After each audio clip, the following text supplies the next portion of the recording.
Well, hello everybody, and welcome to the Shed of Dread. And let's get in to the new article. You know what it's about because it's in the title. So, in any case, let's get to it. Right then, from CBR.com, Strange New Worlds Upgrade Tech has a canon explanation. Apparently, any case, let's crack on. Some Star Trek fans think technology in Strange New World is too advanced compared to the original series, but there is a canon explanation for that. This will be good. The second season of Star Trek Strange New World is nigh. Check out my video for the reaction to the second series trailer very soon. And I also promise that I will finish doing my episode 1 reviews, which I got halfway through and then got sidetracked. In any case, let's crack on. With the crew of the original USS Enterprise, of course. And comparing a picture of Captain Kirk's bridge to the Captain Pike's highlights just how advanced the older model is. This is the problem Discovery also had, if you remember quite rightly.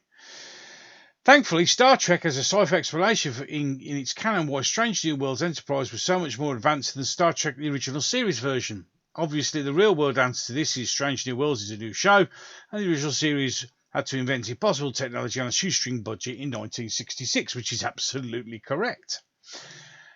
At its core, there is questions of suspension of disbelief. Still, the disparity of technology in the prequels breaks the immersion for some Star Trek fans. While never stated explicitly, Star Trek has an answer for this specific problem: time travel. Well, that good old cop-out. In any case, the fourth episode of the original series story where the crew was sent 71 hours into their past. Kirk and the gang would travel back to the 20th century twice in the first season, many times after. Of course, all this temporal prime directive breaking is not without consequences. Really? This is going to be the excuse? Okay. In Star Trek 4 Voyage Home, Scotty and the crew ended up in the 1980s, which is lucky because they had to bring back 2 humpback whales into their future. To modify their ship, Scotty goes to the 20th century manufacturing company and gives them the formula for transparent aluminium. It's aluminium, not aluminum. Okay, aluminium. Also, Dr. McCoy treats a 20th century patient with the 23rd century, patient with 23rd century medicine. Each successive Star Trek series until Discovery featured at least one episode where the characters travel back to the past.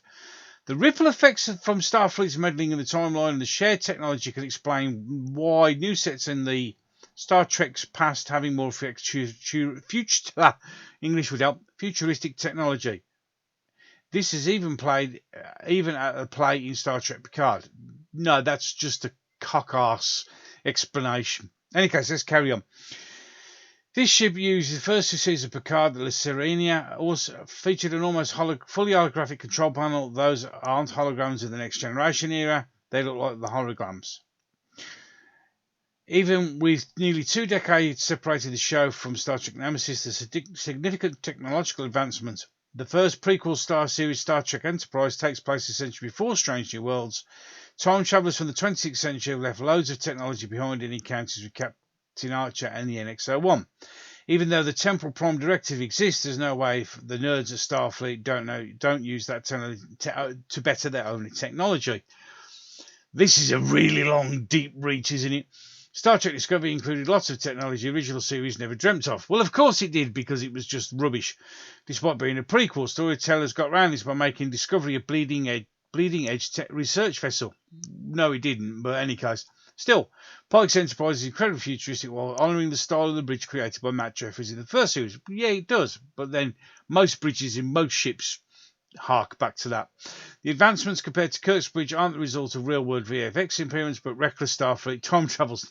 No, it's not. You actually covered it right to the beginning, yeah? Which is, Strange New Worlds is a show. The original series, a new show where the original series had to invent impossible technology on a shoestring budget in 1966. Don't try and make any reason for it at all. In the famous Star Trek episode that introduced Khan, Kirk reveals that the eugenics war broke out in 1996. However, Captain Jam and the Voyager crew travel back to 1996 in Star Trek Voyager Season 3, Episode 8, Future's End Part 1, where they discover the technological revolution the world enjoyed wasn't supposed to happen. It was because of the reckless capitalist played by Ed Begley Jr. cannibalized a 29th century Starfleet vessel for the parts and tech.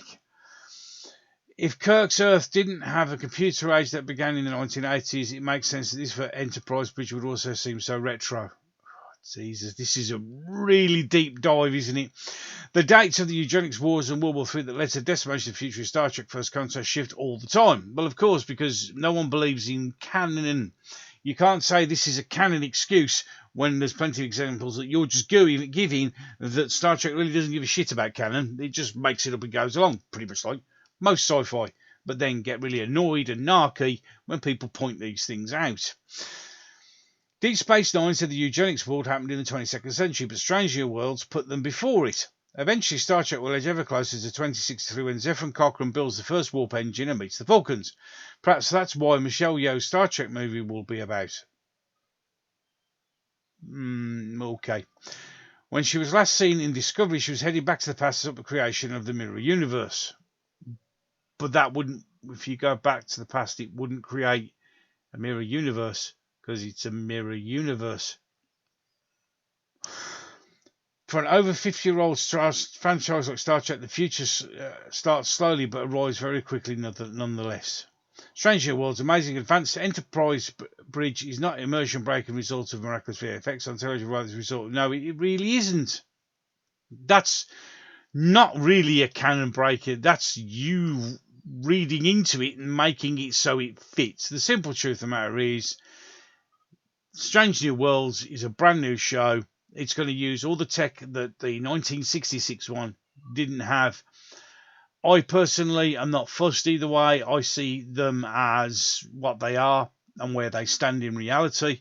I have no problem with the bridge being different, newish, but not, because let's be honest, if they'd had this technology in 1966, it would have looked like that in any case, wouldn't it? But in any case, what do I know?